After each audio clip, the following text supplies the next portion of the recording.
Beneath the thick, shadowy canopy of a prehistoric rainforest, a silent hunter slides into the murky river waters. This is Titanoboa. Its size is horrifying, stretching over 40 feet long, which is about the length of a school bus, and weighing as much as a small car. It reigns as the largest snake ever known. This is around 60 million years ago. It's only been 6 million years since the dinosaurs were wiped out by an uninvited asteroid. Nature is slowly returning to life, the Paleocene epoch. Titanoboa's home is lush and sweltering. The air is very humid, like in a steam room, and the rivers are teeming with fish, perfect for a predator like this. Now that the dinosaurs are gone, Titanoboa becomes the queen of hunting. It's perfectly built for both power and stealth. A strong, sturdy spine can hold the snake's massive size while staying smooth and silent. Titanoboa glides through the water like a shadow, barely visible. It doesn't chase. It doesn't need to. Titanoboa waits beneath the river's surface, in darkness. A bunch of ancient lungfish meanders too close. With one surge, it lunges, its jaws snapping shut.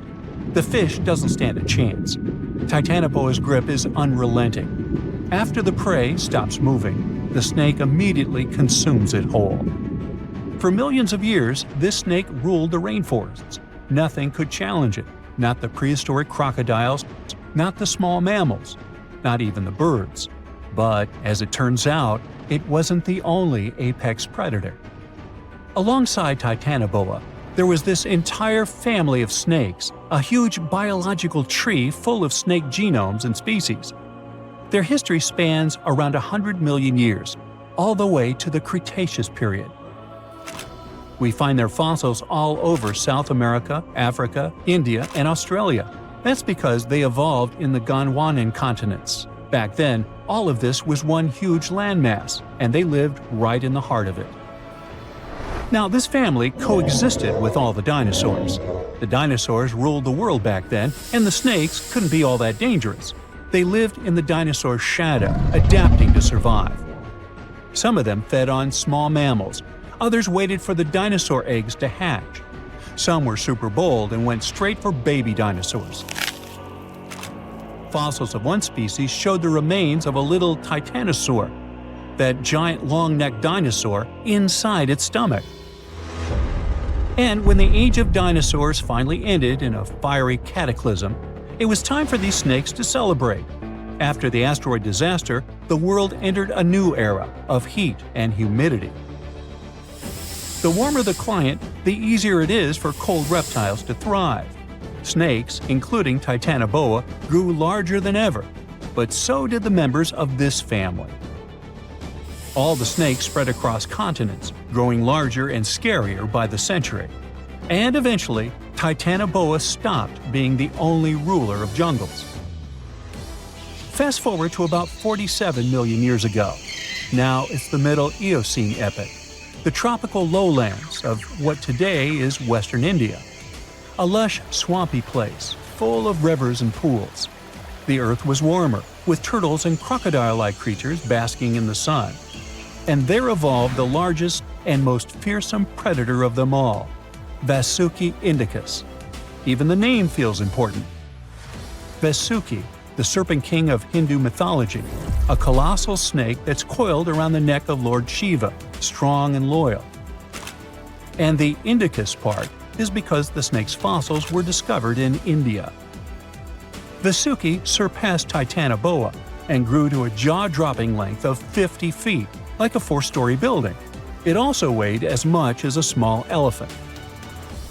Unlike Titanoboa, who preferred to hunt in the rivers, Vasuki mostly hunted on land, though it still could venture into the water when needed.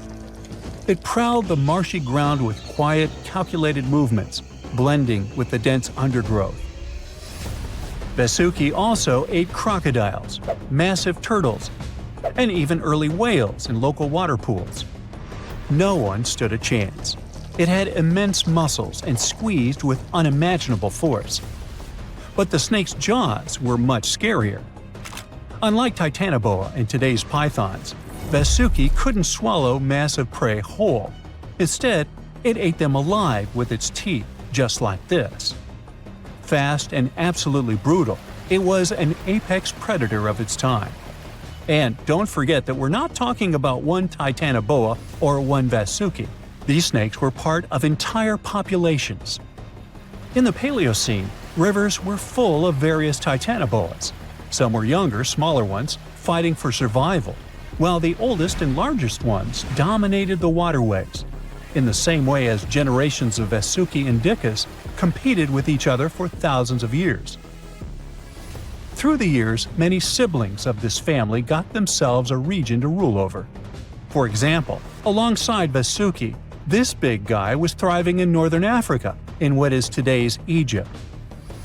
Back then, this land was full of water and swamps. Before we learn more about other snakes, this one was considered the largest, about 36 feet long. That's still bigger than today's most powerful snakes, like the green anaconda. But then, we reached the Pleistocene epoch, from about 2.5 million years ago to only 11,000 years ago.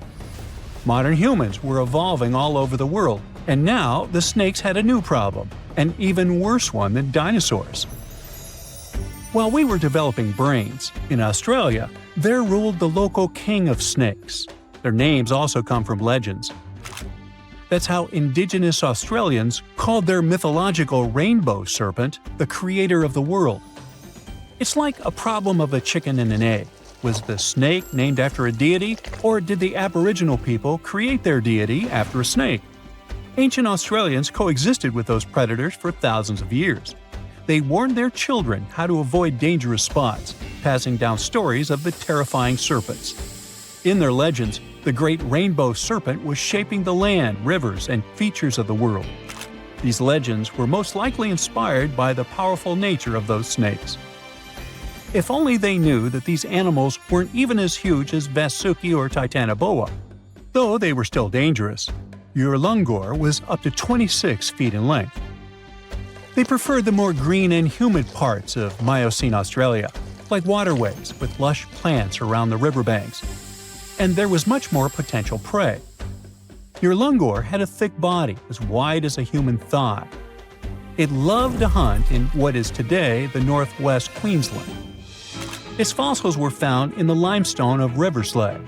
It was a fascinating find. The skull was almost intact, with teeth and everything, which is crazy considering that snake skulls are very fragile and usually don't survive fossilization. Just like snakes before it, Urlungor didn't rely on venom. It was a constrictor, quick and powerful.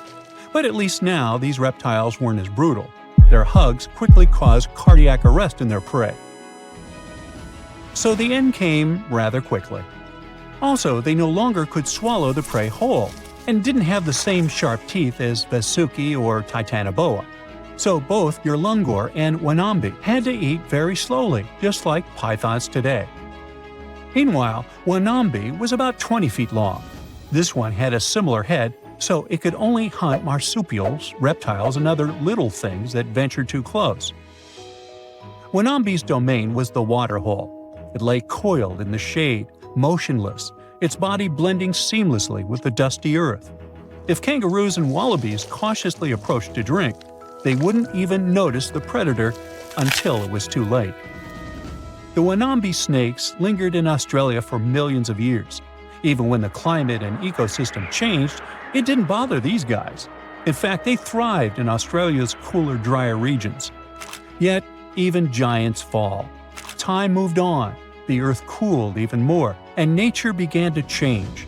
Wanambi managed to last up to around 50,000 years ago, and could have lasted longer if it wasn't for humans. The same Aboriginal Australians who once feared Wanambi eventually spelled the end for the snake. All these years of being the apex predator, only for the little apes to hunt you into extinction. But that's how evolution goes. Eventually, all the giant snakes disappeared, leaving behind only their fossils and stories like this one.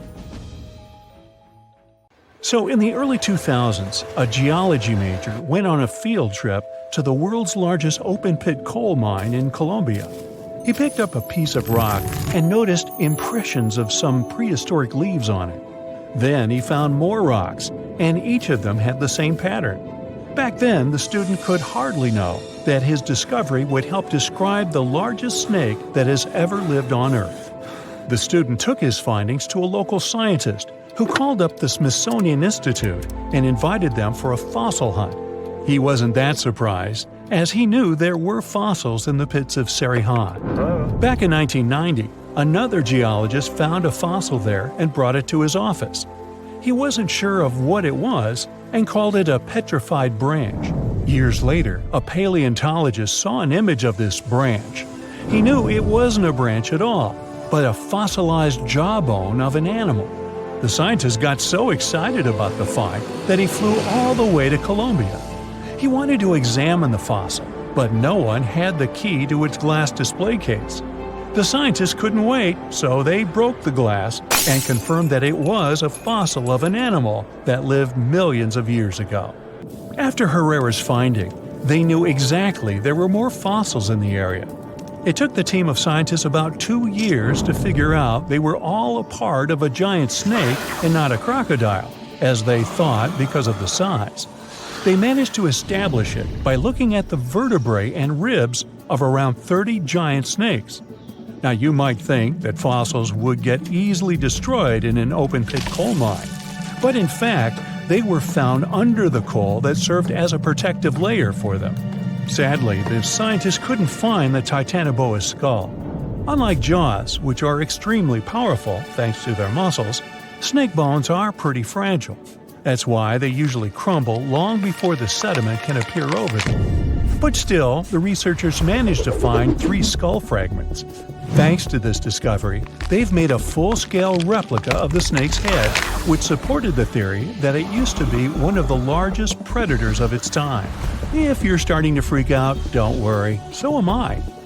They also established it was related to modern boas and anacondas. That's how Titanoboa got its name. It's basically a titanic boa. The huge snake was officially described in 2009. Titanoboa was thriving around 60 million years ago, 6 million years after the Tyrannosaurus rex roamed the planet. Back then, it enjoyed the climate of the area in South America, which is now Colombia and Peru. It got almost as long as a bowling lane, 50 feet, or twice as long as the biggest snake living today. It was as heavy as 4 giant anacondas. It got this long and this heavy thanks to a lucky coincidence. Snakes are cold-blooded animals, so they need a warm climate to live and grow in. Northeastern Colombia was perfect. It was about 90 degrees Fahrenheit when Titanoboa was alive. Titanoboa wasn't that fast, especially on land, but it most likely spent much time in or near the water. Our hero could swim at a speed of up to 12 miles per hour. Like present-day snakes, it could wriggle around and change direction really quickly. Scientists still aren't sure if it could climb trees. Paleontologists believe that Titanoboa had brownish or grayish skin. It was the perfect color for the serpent to hide in the muddy rivers of the tropical rainforests. But then again, I don't see why it would have to hide from anyone, given its size. The largest snake ever wasn't venomous, but it didn't stop it from hunting any animal it wanted. And although it could choose pretty much anything, its favorite meal was most likely fish. Whew. Scientists decided so based on the snake's palate and the number and type of its teeth. You can't recreate the giant's diet today, as all of those fish types are also extinct. When it wanted to spice up its menu, Titanoboa dined on other reptiles. It sneaked up on its prey and got them down with one quick strike. Its bite had a very special design. The structure of its jaws let Titanoboa clamp down on the body of its prey, so there was no escape. Titanoboa also had a mean set of thin and pointed teeth. They bent inwards in the snake's jaw like fishing hooks. This little feature helped Titanoboa get a grip on its prey and prevent the slightest chance of its running or swimming away. It could most likely easily swallow even large turtles and crocodiles. Now, all that sounds pretty scary, but we have nothing to worry about as Titanoboas are long extinct, right? Well, Technically, as the temperatures on Earth are going up, it's quite possible that snakes might also grow in size. They love heat more than anything, so they should feel comfortable here. Of course, that would be a completely different snake, but it's not impossible that we'll see something similar to Titanoboa. But before you think of escaping to another planet, remember that huge snakes would need something huge to eat. Such giants prefer to wrap around something huge and swallow it. Most people would be simply too small for them. So unless the huge snake was starving, I don't think it'd waste its energy on attacking anything too little. Plus, like any other snake, Titanoboa had a sharp and delicate sense of smell, needing exceptional conditions and was sensitive to vibrations. A little too smelly, too noisy, too cold, too dry, or too wet, and the snake wouldn't go near this place unless absolutely desperate.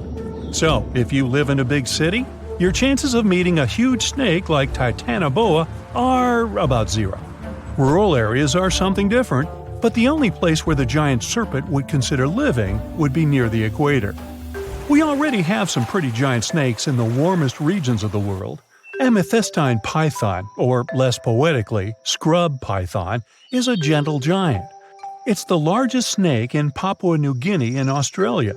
It can grow to the enormous size of 28 feet and weigh up to 77 pounds, which is about as heavy as a Dalmatian. Scrub pythons are pretty curious, sometimes slithering inside people's homes in Australia, but they're mostly harmless to humans. Their favorite food is rodents, bats, and birds that come to streams for water. Until then, pythons quietly lie in wait. They have heat sensors in the pit of their muzzles. They help the pythons better see warm-blooded animals they can have for dinner. The African rock python is one of only 11 living species of its kind. It's currently the second largest snake on the planet. This huge brown snake reaches lengths up to 20 feet and weighs about half as much as the giant panda. It's very serious about its meals, as it can catch an antelope and eat it whole.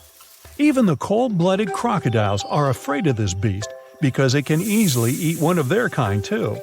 In 1958, a zoologist found a 4-foot-long young Nile crocodile inside an African python's stomach. According to the scientist, the python said, "Well, I don't know about you, but I find this whole thing hard to swallow." Actually, that's not true. Pythons can't talk, as far as we know. The reticulated python holds the record as the longest of all the living snakes in the world. The largest of these guys made it into the Guinness World Records in 2011 with a length of 25.2 feet. Its name is Medusa, and it lives in a zoo in Kansas City, Missouri. An adult reticulated python is large enough to swallow a human whole, or a whole human, either way. But these snakes are mostly quite peaceful and prefer to lie down without much movement. Although many pythons have dwarf forms that are much smaller than their full-grown cousins, reticulated pythons also have super dwarf forms. You can keep one of those as an 8-foot-long pet. Yes, it's considered a dwarf form, although it's longer than the average human is tall. You know, somehow I still don't find that comforting. You wake up in the middle of the night to a phone buzz. You know what time it is, you ask sleepily, but then you sit up in a jolt. "Get your stuff and go outside. They'll come fetch you in 10 minutes," says a male voice on the other end.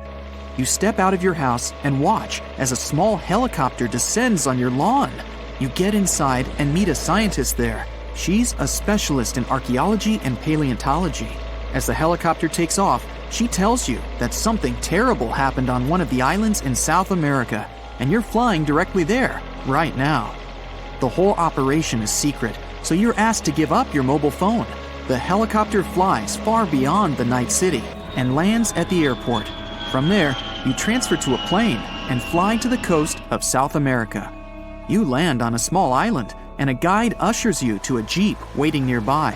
For several hours, you and other scientists drive through the hot jungle.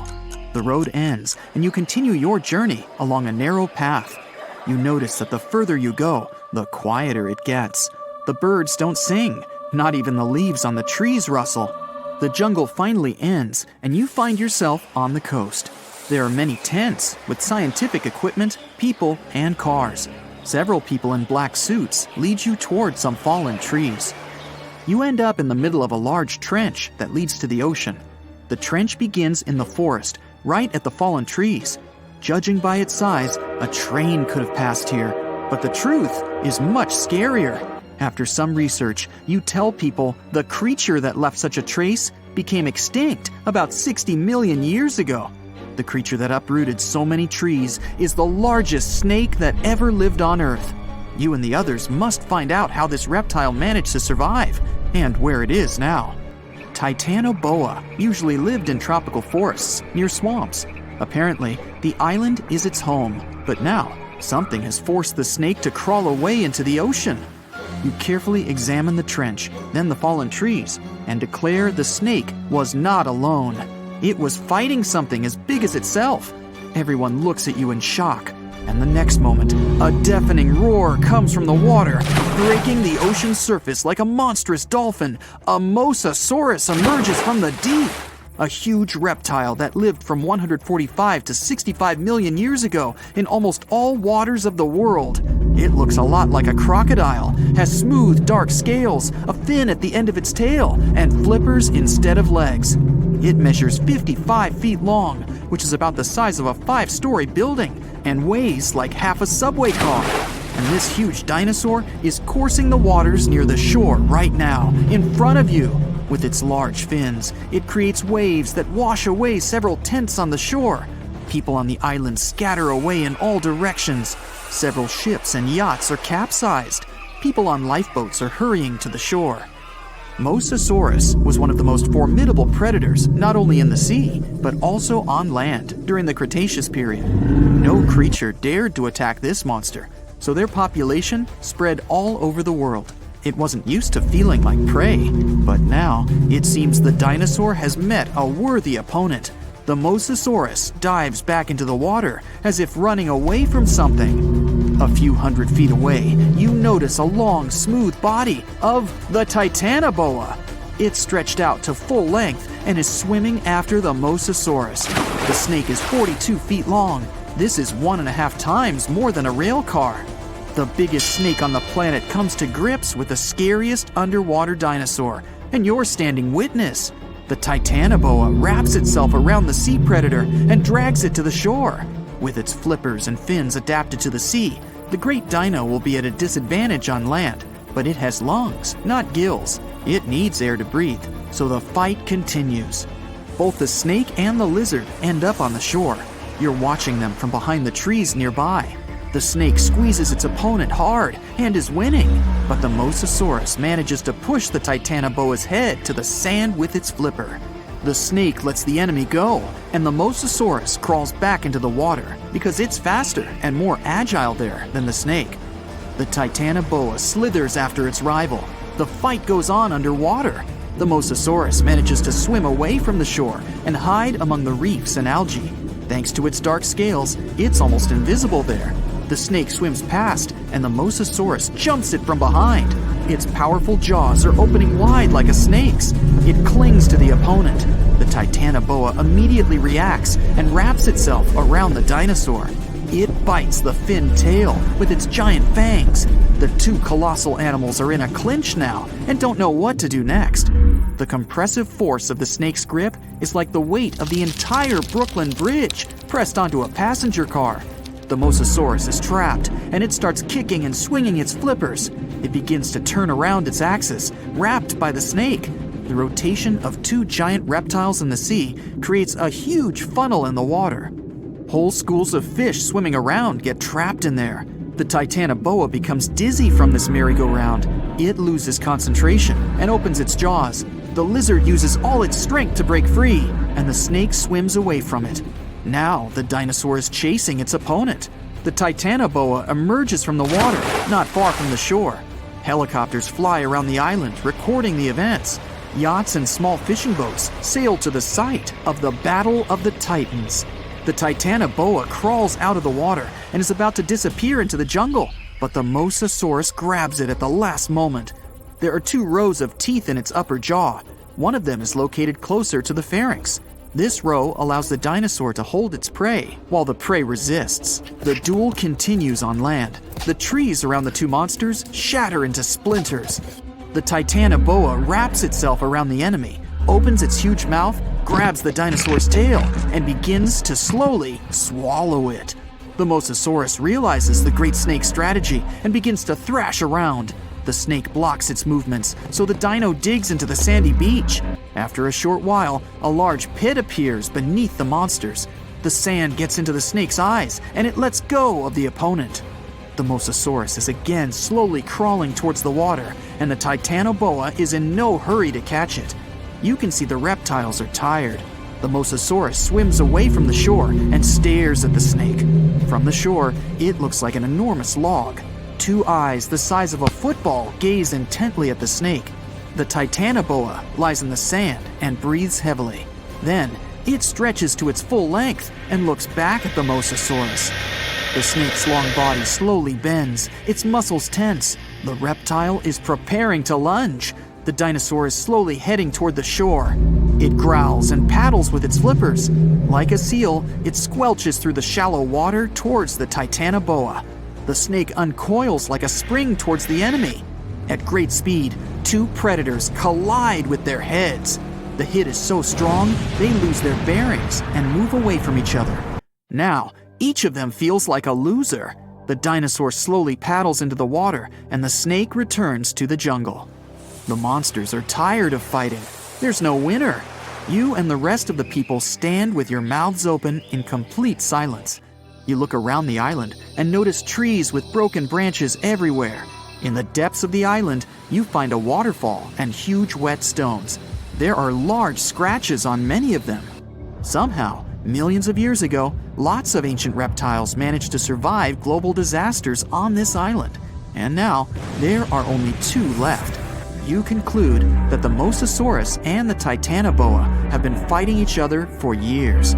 Soon, these reptiles will gain strength again and continue their eternal struggle. You decide to leave the island before that happens. Oceans cover over 70% of the Earth's surface, so it comes as no surprise that about 50% of the US territory is underwater. We've explored only 5% of oceans. 12 people walked on the moon, but there were only 4 manned descents to the Mariana Trench, the deepest location on Earth. Pressure is the crucial challenge of going deep into the ocean. At bigger depths, temperatures are extremely low, visibility is zero, and the pressure is so intense, it's harder to send people to the bottom of the ocean than to send them into space. You can't see it, but the pressure of the air pushing down on your body in deeper parts is so big, it feels like more than 100 adult elephants or 50 jumbo jets are standing on your head.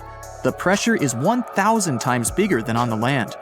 Meanwhile, in space, when we pass through the Earth's atmosphere, the pressure drops to zero. We're mapping the planets, but it turns out to be easier than mapping the ocean floor. NASA uses radio waves when exploring space, but this method can't be used for the ocean, since the trillions and trillions of gallons of water get in the way. The Pacific Ocean is becoming smaller, while the Atlantic Ocean is expanding. Many, many years ago, the Atlantic Ocean wasn't even there. It was formed when the North and South American continents separated. Now it's growing bigger at a rate of 2 inches per year, while the Pacific Ocean is shrinking a bit. Oceans even have their own sound, called a bloop. Its quite loud, low frequency, and pretty spooky sound was detected by scientists back in 1997. Some years later, though, other studies revealed that the bloop emanated from an iceberg, cracking away from a glacier. There are lakes and rivers in the ocean depths. It's possible because salt water and hydrogen sulfide make a combination that's much denser than the water surrounding it, which is why lakes and rivers might form and flow right inside the ocean.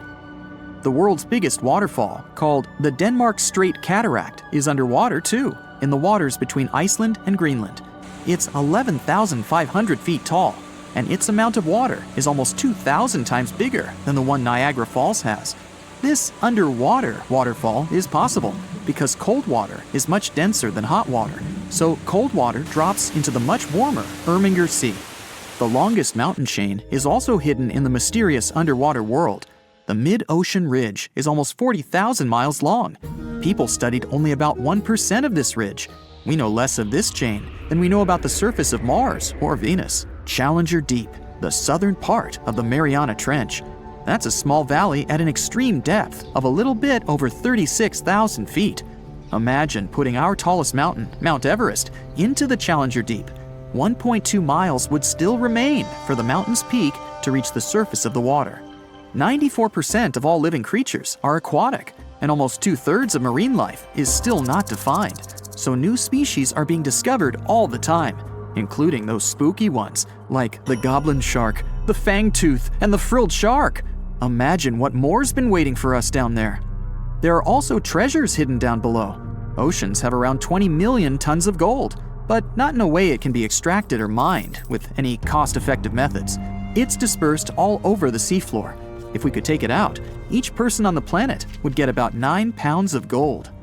Corals in shallow waters needed to find a way to protect themselves from the sunlight, so they developed some kind of layer that helps them feel good, even when exposed to direct sun rays. Basically, they developed a sort of natural sunscreen. Corals are living creatures. No mouth, eyes, or anything else that could say they're more than a rock, but they are in the category of marine invertebrates. A lot of the oxygen on our planet comes from the ocean. Scientists claim it's about 50 to 80%. The oxygen is produced by marine plants, mostly algae. A tsunami can be up to 100 feet tall, but waves under the surface are even bigger and can reach a height of 800 feet before they collapse. Antarctic fish have proteins inside their bodies that act as some sort of natural antifreeze. These proteins attach to ice crystals and prevent fish from freezing when the water gets too cold. When you place a seashell near your ear, it seems like you hear the sound of waves crashing on some distant beach, like a shell's memories are trapped inside.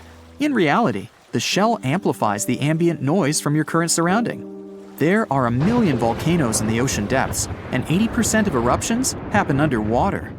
The jellyfish is one of the oldest aquatic creatures, and their ancestors lived 500 to 700 million years ago.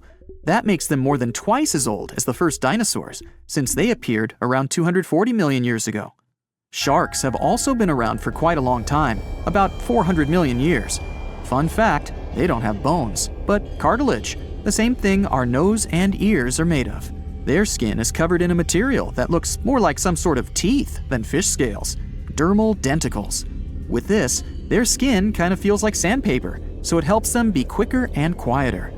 The smallest shark, called a dwarf lantern shark, is also one of the tiniest fish in the ocean, since the biggest one ever found was smaller than 8 inches. Lobsters have been around for almost 500 million years. Scientists found fossils of some kind of a huge 7-foot-long lobster, which was one of the biggest animals living at those times. Dolphins are some kind of sleepwalkers, since they sleep with only half of their brain. They close one eye at a time. Sea turtles are quite adaptive animals, and they live on all the continents, except Antarctica. Octopi are incredible marine dwellers. They have blue blood, 3 hearts, and 9 brains. The central one and the other 8 brains are distributed among their 8 arms. They also can regrow an arm in about 100 days. Sea sponges don't have a head, eyes, a mouth, bones, lungs, a heart, or a brain, but they're still living beings. A seahorse is technically a fish, even though it doesn't look like one. This specific animal has no stomach or teeth. Food goes through its digestive systems really fast, so these animals must eat more or less all the time to stay alive. Seahorses can eat more than 3,000 brine shrimp per day. There's a unique spot in the Pacific Ocean where you're farther from all your problems than in any other place on Earth. It's called Point Nemo, and it's about 1,500 miles away from the closest points of land. It's quite hard to get there. First, it's not a bit of land, so you can't actually see it. Second, even the person who discovered it back in 1992 never visited it. The ocean doesn't get struck by lightning as often as the land does, but when this happens, the results can be way worse than on the ground, since water is conductive, so lightning spreads across the ocean really fast. Cold water surrounding your body while swimming may feel refreshing, but that's not a protective layer, and you can still get sunburned. In fact, the water only reflects 10% of UV rays, while the sand reflects an additional 15% of the sun's rays. The temperature in oceans varies. Sometimes you can find water with a temperature of up to 40 degrees Fahrenheit, while there are hydrothermal vents in the seafloor too.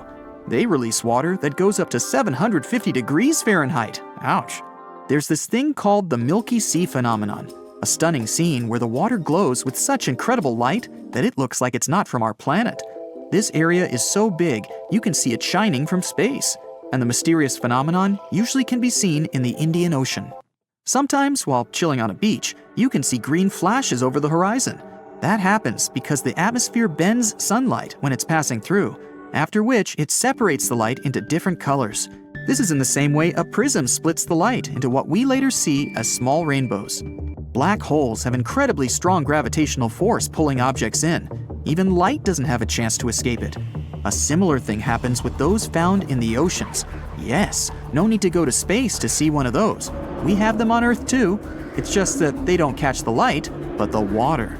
They are enormous whirlpools, sometimes bigger than whole cities, and they're spinning against the main current, swirling billions of tons of water and everything else on the way. Tonight, the biggest and fiercest shark in history will face the bloop, a mysterious creature from the ocean depths. The fight takes place far out at sea, so people are not in danger. But if Megalodon loses, the life of all mankind may be at risk. But first, let's get to know our opponents better. Megalodon was an ancient marine predator, a giant shark feared by all aquatic life for millions of years. Megalodon had no competitors in the oceans. It was at the top of the food chain. Current sea inhabitants don't even realize how lucky they are because this monster went extinct about 3 million years ago. Although people can't know for sure if it's really gone. The ocean is only 5% explored. It's possible that somewhere in the depths, Megalodon still terrifies all the fish. And today, the colossal shark will fight against a worthy opponent, the bloop. Technically, that's just the name of the sound that oceanographers recorded in 1997. The creature that made it could be called a sea monster, a kraken, a beast from the deep. No one knows how it looks, but we can guess its size.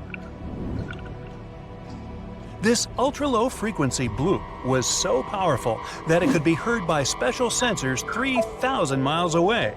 If you were in New York, you could listen to the sound from Los Angeles. But the sound was deep underwater, where the audibility is actually much worse.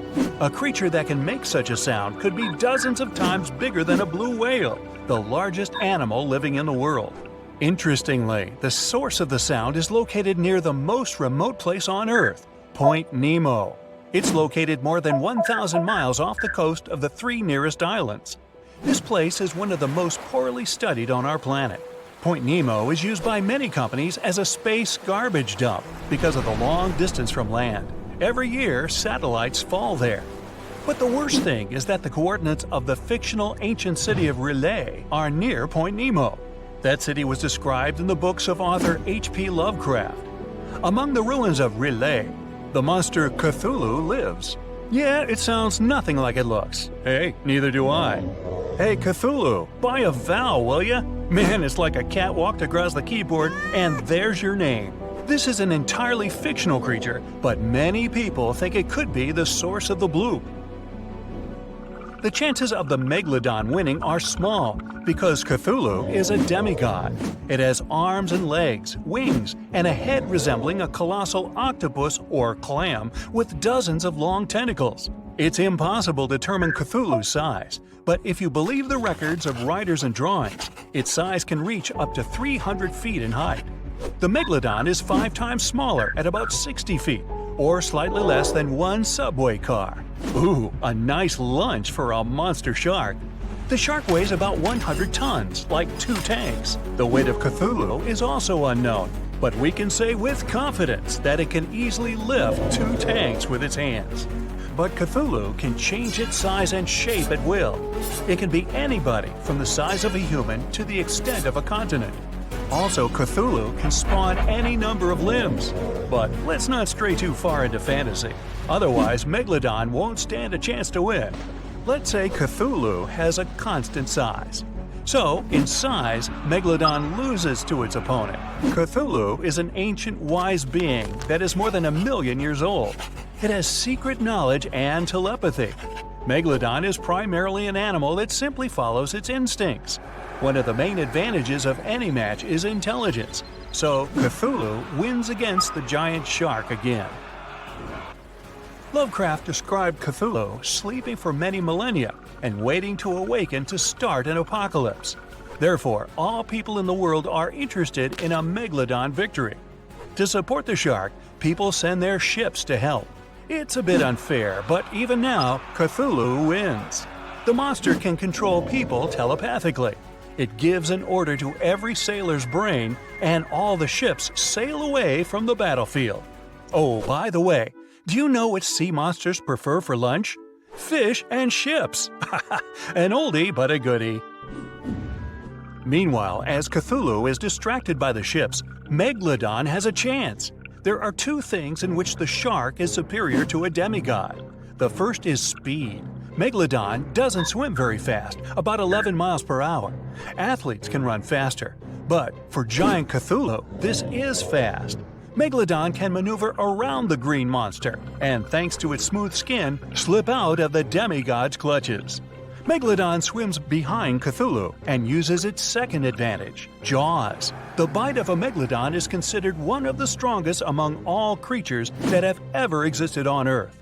Its bite force can reach up to 20 tons, 6 times stronger than a Tyrannosaurus, 60 times more powerful than an African lion's bite, and 600 times more powerful than mine. Megalodon bites its prey armed with 300 teeth. Each one is razor sharp and the size of an adult's palm. Such a jaw becomes an advantage in the fight against the bloop. One Megalodon's bite is enough to injure Cthulhu seriously. But of course, this isn't enough to defeat a demigod. Thanks to its speed, the Megalodon can inflict many attacks, but sooner or later, Cthulhu will manage to catch the shark. Cthulhu uses tentacles to grab its opponent. Megalodon is trapped and can't move. The bloop is going to pull the shark out of the water. It seems that the green monster will win the fight. But several unknown objects are approaching the place of the fight. Cthulhu is being attacked from all sides. The green monster is unique, it's one of a kind, but the Megalodon has offspring. Many sharks from all over the ocean swim to help their relatives. Now the sides are equal. Cthulhu again uses telepathy to summon people to help. Hundreds of ships sail to the fight location. It orders them to open fire on the enemies. Dozens of sharks quickly swim around Cthulhu. It's impossible to hit them and not injure the green monster. Cthulhu loses by its own mistake. It cancels the telepathic order and decides to deal with the shark squad alone. Cthulhu uses its tentacles to catch each shark one by one. But the sharks work great as a team. Once one shark is captured, the others bite the tentacle and help it escape. All Cthulhu attacks fail. It needs time to think of a new strategy. But where to retreat when there are a lot of enemies everywhere? To go back to the ancient city is to admit defeat. Cthulhu has an idea. It opens its wings and makes a single wave that, like a blast, throws all the sharks aside. The monster floats to the surface. Another wave and tsunami forms in the ocean. Cthulhu rises to the air. Black clouds accumulate, thunder rumbles, lightning strikes everywhere, and a downpour begins. Cthulhu is in the sky, directly over a group of Megalodons. It has taken a short break. And now the green monster is ready for another attack. A shrill whistle sounds above Cthulhu. A satellite's falling, cutting through the storm clouds. Then another one. Cthulhu is not prepared for an attack of space debris. It dives into the water and retreats once more into the ruins of the ancient city. Megalodon wins with the last of its strength. Fortunately, such a fight will never happen. Megalodon went extinct millions of years ago. There is 0.01% chance that this shark species is still alive. This is excellent news for Megalodon fans, though. You can find a million-year-old tooth of this creature in places all over the world where people gather to hunt this artifact. Professionals and tourists sell found teeth for a lot of money or keep them as a souvenir. As for the bloop, you can play the recording on the internet and learn that this is not Cthulhu or some kind of sea monster. The National Oceanic and Atmospheric Administration, NOAA, confirmed that the bloop is actually the sound of ice. When large icebergs crack and collapse, they generate powerful ultra-low frequency sounds. There are many records of famous ice earthquakes that had similarities to the bloop. When the water in all the oceans becomes transparent, the world will change forever. In a few years, people will discover thousands of new sea creatures that were previously unknown. Simultaneously, the planet will lose hundreds of thousands of fish and mammal species too. The cycle of life on Earth will be interrupted, and humanity will face natural disasters and famine. The beginning will be incredible. Imagine you're sailing on an expensive liner somewhere in the Atlantic Ocean. Suddenly, you hear screams. All the shocked passengers come to the edge of the deck and watch an incredible picture. The ship seems to be floating high in the sky. Under it, the water is completely transparent. You see volcanic sea mountains and coral reefs of different colors and shades. The bottom is thousands of feet from the surface, so it feels like the ship is floating high above the ground. Only the fish swimming in this sky let us know that the boat is still on the water. The ocean is about 5% explored. In just a year, this number has increased to 70%. Humanity uses powerful telescopes to study space. Now, when the water is transparent, all the scientists turn their telescopes toward the seafloor. Every day, people discover a new kind of fantastic sea creature. Many of them look pretty scary. A colossal octopus, transparent clams, ugly toothy fish, sea spiders, rainbow jellyfishes. The Mariana Trench can now be fully explored. If there is a kraken, a megalodon, or any other sea monsters in the world, people will soon know about them. Relaxing on the beach is growing more popular than ever, but swimming in the water is a little frightening now.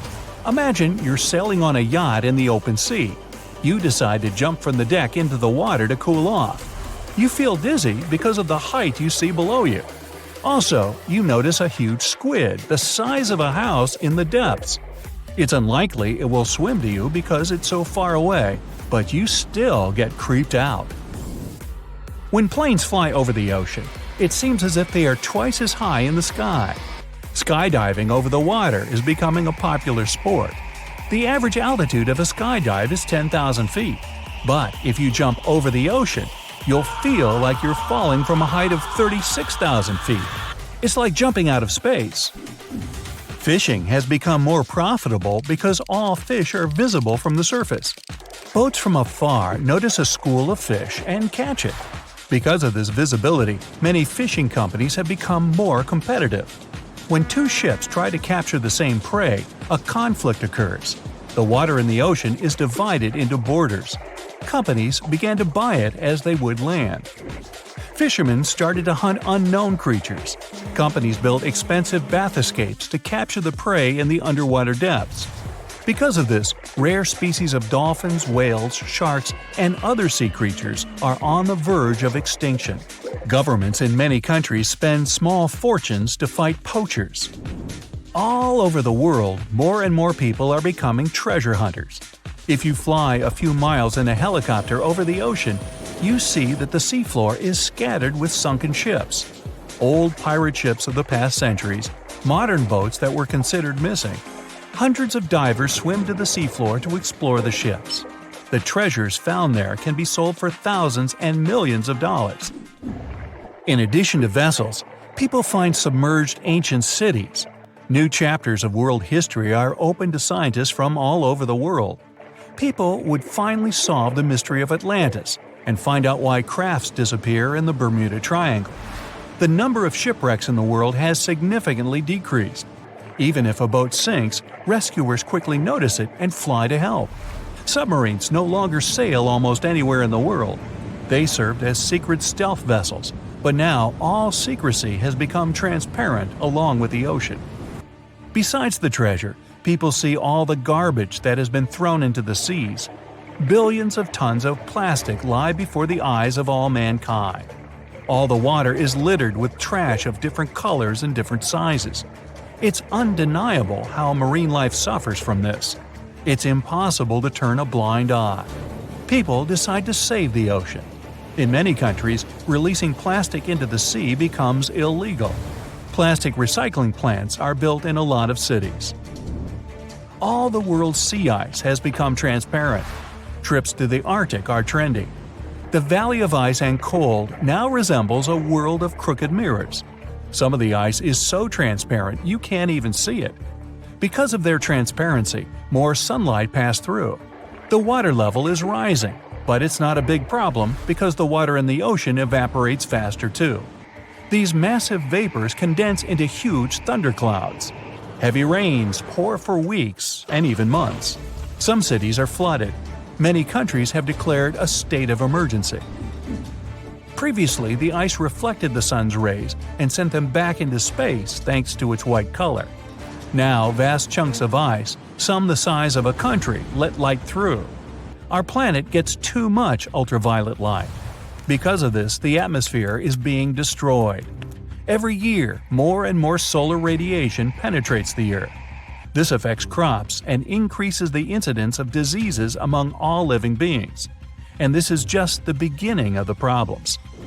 The ocean contains many microscopic substances needed for small organisms to live, such as phytoplankton and seaweed. They are food for larger creatures, krill. Life in Antarctica depends on krill. Fish, whales, and penguins feed on it. If they can't feed on krill, large predators won't feed on regular fish. The ocean is blue because of the salt and various small microorganisms, algae, and nutrient mud. As soon as the water became clear, it lost all its nutrients. Many fish and marine mammals are disappearing from our planet. Sunlight penetrates to the farthest depths of the ocean. The sea creatures that live there were not used to the light. New conditions adversely affect their lives. People discovered so many new species, but lost almost all of them just as quickly. Because of the sun, the water heats up more, and the amount of oxygen decreases. Fish are now not only hungry, but can't breathe. There is a worldwide shortage of fish. Cities that used to live off fishing are growing poorer. Animals, such as gulls, bears, seals, and many others, can't find food and are on the verge of extinction. In restaurants, fish becomes an expensive delicacy. People create artificial lakes and breed fish there, but this is not enough to save the planet. When the ocean was not transparent, the water evaporated and condensed in the sky, along with many nutrients. Rain clouds formed, and the wind drove them around the world. Now, jungles and rainforests feed on lifeless water. This affects the entire animal world. Trees and plants in the rainforest stop growing as they used to. Animals become sick more often, and because of prolonged heavy rains, nature is drowning. The circle of life is broken.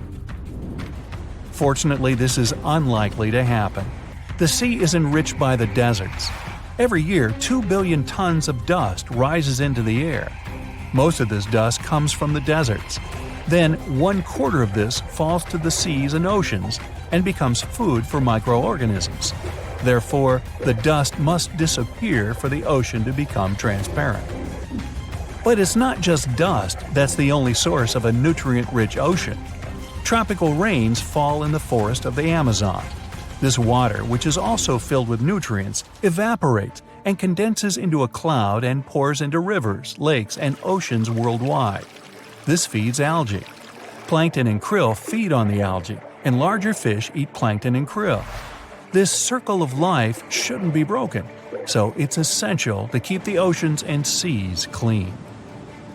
Well, I think we all realize that something strange is going on with the oceans when those creepy creatures start popping up. A fish with a long bony stick growing out of its head, a creature that looks like a pulsing pile of spaghetti, a white shrimp the size of an adult's palm, a toothy fish with glowing ribs, a huge sea beetle the size of a cat, a purple jellyfish that looks like lava. Some people call them monsters. Some are sure they come from another planet. Fortunately, scientists quickly calm people down. These creatures are inhabitants of the deepest parts of the sea and have always lived here. Something's forced them to come to the surface. In the Atlantic Ocean, off the coast of Antarctica, a research ship gets into trouble. A block of ice breaks off from a large iceberg and falls onto the deck of the ship. Severe frost, icy water, an impending storm, there's almost no chance of salvation. Waiting for rescuers is impossible. It'd be days before they're found. Several crew members fall overboard and find the water is… that's weird. The water's warm. Thanks to this, the crew manages to hold out much longer, and they get rescued after all. All the oceans begin to warm up. Normally, water's heated very slowly from the outside, from the sun, greenhouse gases, that sort of thing. Even a tiny increase in temperature means big problems. Now, the ocean is heating up quickly and from the inside, from the bottom. Scientists send down one of those deep water research things, which can handle high temperatures and pressure. The deeper down it goes, the fewer living organisms they see swimming around. Almost at the bottom, the water becomes very hot. Scientists spot a crack in the Earth's crust. It's like a volcano, only flat. The hot energy of the Earth's core spills out and heats the ocean. Life down there quickly becomes impossible, so all the deep-sea creepy creatures start to swim up to the surface. The world's oceans are basically still a mystery. Whatever unknown animals were lurking in its depths, they're all swimming around on the surface now.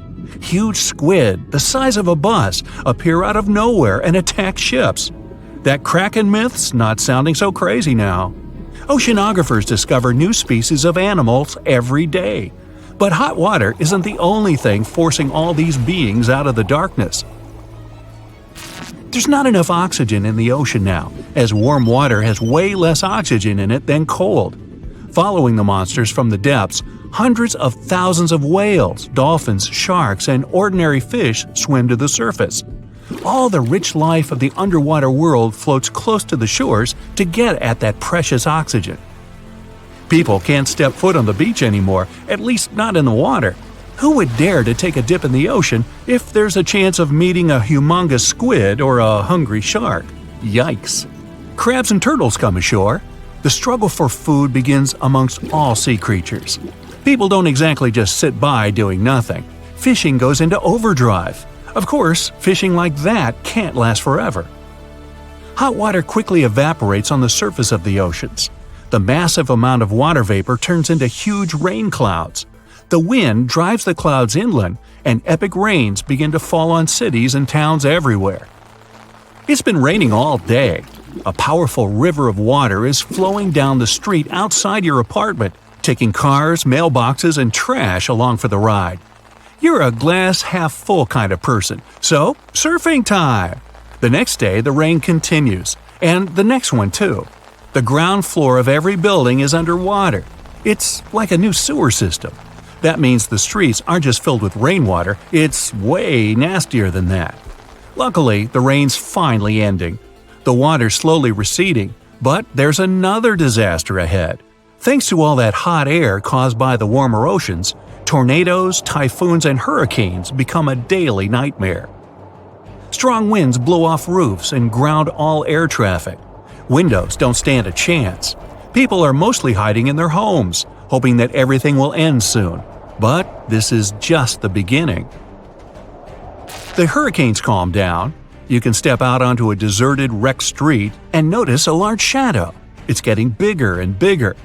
You turn around and see a giant wall of water. A huge tsunami is bearing down on you. You run back inside and head for what's left of the roof. The gigantic glaciers of Antarctica have been melting because of the hot ocean. Water levels are rising all over the world. Huge tsunamis are everywhere, flooding coastal cities in every continent. The landscape of the planet is changing. Millions of years ago, almost all the world's deserts were actually at the bottom of seas and oceans. Now it's happening again. Tsunamis are replaced again by new rains and hurricanes. Humanity begins to accept that life on Earth will never be the same. The biggest human migration in history is already underway. Flooded megacities are empty. Being able to swim becomes essential for survival. You and other people manage to survive on small bits of land, far enough from the water that hurricanes and tsunamis aren't that bad. Some settle in the mountains, which now just look like small islands surrounded by lifeless water. Life is slowly getting better. You get used to the endless downpours and frequent moves. But there's a new problem. More than half of the oxygen on the planet comes from seaweed and phytoplankton. These organisms use the sun's rays to convert carbon dioxide into oxygen. Now, because of the hot water, they're all gone. Most of the forests and fields are flooded. The Earth's atmosphere is losing its enormous reserves of oxygen. It's getting hard for people to breathe. Oxygen is really crucial for your mind to work properly, not just your body. You move more slowly, you can't make smart decisions. You forget where you're going and why. Makes it kind of hard to solve all your huge problems. But the Earth is awesome at adapting. Pretty soon, the planet's ecosystem starts to get back in balance. The water in the oceans is still hot, but not everywhere. In some parts of the world, new seas have formed. Thanks to the melting glaciers, the water in these seas is nice and cold, and seaweed reappears. The air gets filled back up with oxygen, and you take your first deep breath in ages. But the endless rains keep coming. And it's not just the ocean getting hotter, it's also the atmosphere. Those life-saving new seas start evaporating. There are completely lifeless spots on every continent, full of hot water and hot air. But people aren't running out of water. There's a steady supply from the melted glaciers, which are mostly not salty, so score. In place of Antarctica, there's now a freshwater fifth ocean, or is it a sixth ocean? I can never remember. Marine life adapts to the new conditions. Pretty soon there are fish everywhere. Now people have access to nutritious fish and algae. Some people don't want to bother with the constant flooding and just decide to live on the water all year round. They build large cruisers, complete with apartments, schools, gyms, restaurants, shops, and a whole lot of sushi. You decide to go on a trip around the world, and now's the best time to do it. You can actually sail over flooded cities. Sometimes you can even see the tips of skyscrapers sticking out through the water. More and more people decide to spend their lives wandering the oceans. The cruisers get bigger and bigger. Then, people start combining ships to create enormous floating cities. There's a rush for the new tech that can help us live underwater. Half of humanity ends up living under the sea. But there are still epic problems. Scientists need to get in gear and figure out how to stop the oceans from overheating. It's even starting to boil in some places. That means, in the future, water reserves will evaporate and the oceans slowly dry up. Engineers create huge cooling filters and install them all over the planet. It's not going to fix everything, but it'll make enough cool water for us to survive. Fast forward 1,000 years, and some oceans are bone dry. That means new continents. The nonstop rains almost stop. Whatever cracks opened up that heated up the oceans have sealed themselves back up. The planet survived, but it's got a serious makeover. In some places, the ocean floor has been transformed into cities, farms, and forests. Where there's still water, the hot new pastime is underwater excursions. Want to swim through Times Square or take a scuba selfie by the clock on Big Ben? Hey, go for it! Check it out. This is the deepest and most unexplored part of our planet. It's so deep that if you stick Everest in it, its peak will still be underwater. This is the Mariana Trench. It's located in the western Pacific Ocean, and its maximum known depth is 36,000 feet. And this is you, an average person who burns with interest to understand what is at the bottom. You're tired of watching documentaries about the Mariana Trench, so you decide to check it out yourself. But you have neither a special suit nor a submarine. You only have an air tank and a brick which you tied to your leg. Take a deep breath and dive in. 5 feet underwater. You don't feel anything unusual. This is the depth you might jump into a pool or swim at the beach to see exotic fish. 5 feet doesn't cause any inconvenience and you feel quite comfortable. But the brick pulls you deeper, and soon you find yourself at a depth of 32 feet. Here, you begin to feel the main problem of diving so deep. And no, it's not hungry sharks looking in your direction. It's that kraken! No, not really.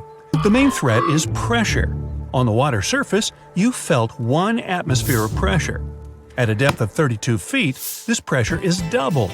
Now, don't worry, you're safe for now, but you may already feel discomfort in the eardrums. This is because the pressure causes the air volume in your body to compress. You'll feel this in your ears, sinuses, and lungs. But these air pockets in your body are flexible enough to withstand even more specific depth.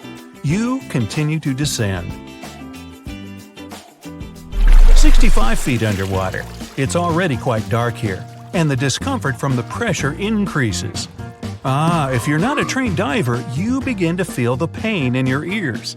Now your lungs are reduced in volume by 3 times. If the air sacs in your lungs collapse, air bubbles will get into your blood and you may suffer an embolism or stroke. You've reached 100 feet. This is the maximum depth divers go for recreational purposes. You need to be a well-trained and experienced diver, like me, to cope with the pressures 3 times higher than usual. In addition to this, you begin to feel a new symptom, nitrogen narcosis. The air in your body is made up of 78% nitrogen and 21% oxygen. At higher pressure, nitrogen begins to have a toxic effect on your body. You feel a slight dizziness, tunnel vision, memory impairment, and unexplained cheerfulness and excitement. Narcosis can cause visual and auditory hallucinations and make the diver do strange things. For example, dancing. Yes, it might be the most peculiar dance in the world, but narcosis can cause worse consequences. The diver may think he can breathe without equipment and inhale water. To avoid this, divers use gas mixtures with higher oxygen and lower nitrogen content to reach greater depths. You're still committed to the dive and find yourself at a depth of 196 feet. Here, even regular oxygen becomes toxic. That's because you're consuming it at 7 times the pressure of what you're used to. Oxygen intoxication can cause seizures. If there are no professional divers nearby to help, you may be in big trouble. To avoid such intoxications, helium is included in diving gas mixtures. But it's not to make your voice funny. Theoretically, with helium in the tank, a diver can reach a depth of 984 feet. Hey, you've reached 702 feet. This is the world record for free diving. Herbert Niche was able to achieve this depth without special equipment in a single breath. Yeah, I know it sounds strange, but it was easier for him to reach this depth over divers because he didn't use gas mixtures in an air tank and he didn't face narcosis. For his achievements, he received the title of the deepest man on Earth. In 2012, he reached a depth of 831 feet, but was severely injured in the process. At 831 feet, you should look around. You may encounter a submarine because they travel at this depth. But we've reached your limit. Another couple of meters and your dive will end badly. But we know people can withstand a lot more pressure. Many experiments have been conducted to find the limit of a human's dive. Using special chambers that simulate deep diving conditions, theoretically, a person can withstand a depth of 1,640 feet. But it would take a long time to reach the surface from such a depth due to the need for decompression. You see, during diving, nitrogen, helium, and other gases accumulate in your body tissues and blood under high pressure. It takes time for these gases to naturally leave your body through your lungs. If you reach the surface too quickly, these gases will form into bubbles, destroy blood vessels, and block blood flow. So divers must make stops on the way to the surface to just hang out there and simply breathe away the nitrogen. Better bring a book. Sometimes it's necessary to spend a whole month in a special decompression chamber to avoid traumatic consequences. For safe dives at great depths, you need special equipment. An atmospheric diving suit is used for long, deep-water dives up to 2,296 feet. It's like a mini submarine, which a person can wear. There's no need to worry about decompression sickness or nitrogen narcosis because the pressure in the suit will equal 1 atmosphere at all depths. Plus, you don't even need to be an experienced diver to use this suit, but it may cause claustrophobia. Alright, so what if you want to go deeper? For this, you will need a submarine. The Triton 6600-2 is a private submarine that can reach 6,600 feet. The only disadvantage of this submarine is its price, $5.5 million. But let's assume that you have that money and you deploy your Triton 6600-2. Can I go along? Great! At its maximum depth, have you reached your destination? Actually, I'm afraid not. You have to overcome a depth 6 times deeper than that. Unfortunately, we can only reach the bottom of the Mariana Trench using drones. So, the human body can withstand enormous pressures. This is because our body is made up of 70% water. How deep can a person actually go before the pressure harms them? For a person, this depth is 22 miles. Our bones break at 24,600 pounds per square inch. This means that the depth at which our skeleton will be crushed is about 22 miles. Yeah, I think your eyeballs will pop well before that. But living organisms exist below this crush depth. The Mariana snailfish lives at a depth of about 26,000 feet. Their bodies are adapted to withstand incredibly high pressure. They chose this habitat because there are few predators and they feel safe. They can reach a length of 11 inches and weigh less than half a pound. Their diet is made up of tiny crustaceans, which crawl on the ocean floor and have lots of frustrations. Ooh, that rhymes. Let's go even deeper. We're close to the bottom of the Mariana Trench. These are cold waters where the sun's rays have never reached. But there is also life in this darkness. We just need to look very closely. Bacteria and yeast live here. This discovery surprised scientists because it was thought no living organism could survive such conditions. These microorganisms probably feed on particles of animal waste and dust that have fallen to the bottom. This discovery opened up new opportunities for scientists and motivated them to explore the depths of the oceans. Now, let's return to the surface. Wow, what a journey! After such an experience, you certainly don't want to dive again without preparation. So, to start out, practice holding your breath underwater in the bathtub. And watch out for kraken.